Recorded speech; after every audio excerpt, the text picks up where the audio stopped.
जब बात त्रिभुज यानी कि ट्रायंगल की हो रही है तो रिवाइज करना मेरे साथ रिवाइज करना।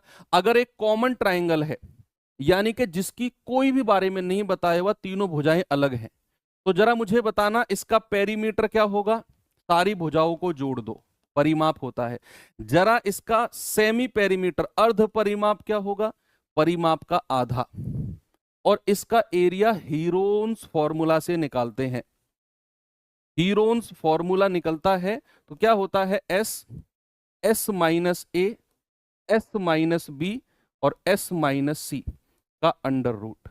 अगर किसी ट्रायंगल में आपसे केवल आधार और उसकी ऊंचाई की बात कर रही हो, क्वेश्चन अगर आधार और ऊंचाई की बात कर रहा हो, तो इसका एरिया होता है 1/2 गुणा आधार गुणा ऊंचाई। केवल अगर इनकी बात कर रहा हो तो 1/2 गुणा आधार गुणा ऊंचाई।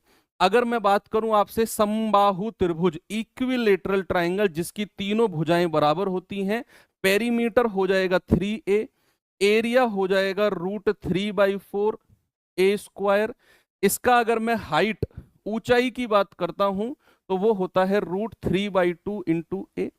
और ऊंचाई को ही इसका एंगल बाइसेक्टर, कोण द्विभाजक, ऊंचाई को ही इसका मीडियन माध्यिका बोलते हैं समबाहु के केस में।